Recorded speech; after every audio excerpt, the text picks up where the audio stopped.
Hello everyone, আসসালামু আলাইকুম। সবাই কেমন আছেন? আলহামদুলিল্লাহ, আমরা তো ভালো আছি। আজকে অথেন্টিক স্টাইলে গরুর মাংস রান্না করব।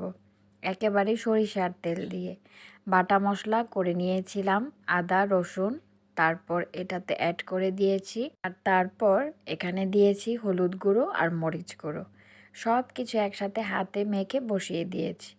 আর আস্ত গরম মশলা দিয়েছি। গরম মশলার মধ্যে অনেক কিছুই রয়েছে, তবে গুঁড়াটাও আমি দেওয়ার ট্রাই করেছি। আর তারপরে এখানে ভালো করে কষিয়ে নিচ্ছি, ঢেকে দিয়েছি, তা না হলে তো সেদ্ধ হবে না। আর আলুটাও দিয়ে দিয়েছি এর মধ্যে কেটে ধুয়ে। তারপর সামান্য পরিমাণে একটু গরম পানি দিয়েছি যেন তাড়াতাড়ি রান্নাটা হয়ে যায়।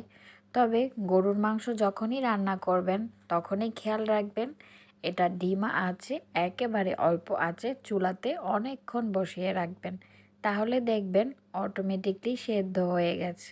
আর এখানে আমি আস্ত রসুন একটু তেলে ভেজে দিয়ে দিয়েছি। আরেক চুলাটা কি খালি যাবে, এখানে আমি ডাল বসিয়েছি। ডাল ভাত আর গরুর মাংস, এই হবে আমাদের আজকের খাবার দাবার। আর তারপর গরুর মাংসর ফাইনাল লুকটা দেখেন কেমন হয়েছে, একেবারে কিন্তু খুব বেশি টেস্টি ছিল। আর হ্যাঁ, এখানে কিন্তু আমি ধনিয়ার গুঁড়ো আর জিরে গুঁড়ো একেবারে অ্যাড করে দেব। জিরে গুঁড়োটা আমি এখানে ব্লেন্ডারে করে নিচ্ছি। আগে এটা ধুয়ে তেলে রেখেছিলাম, এখন জাস্ট ব্লেন্ড করে নিচ্ছি। তারপর এটা দিয়ে দিলে আমার সকল কাজ কমপ্লিট হয়ে যাবে।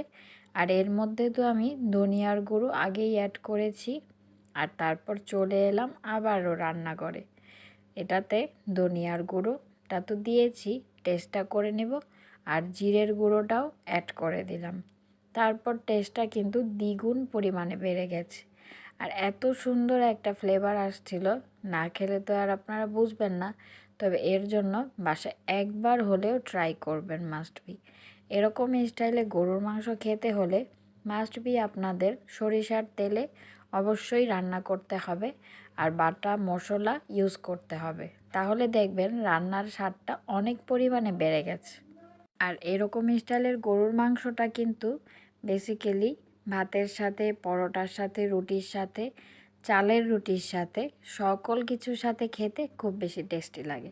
আর এই হচ্ছে আমার গরুর মাংসের ফাইনাল লুক। আর কাঁচামরিচ দিতে কিন্তু ভুল করবেন না, একটু ভেঙে ভেঙে দিয়ে দিবেন, তাহলে দেখবেন ফ্লেভারটা খুব বেশি টেস্টি হবে, অনেক বেশি একটা ফ্লেভার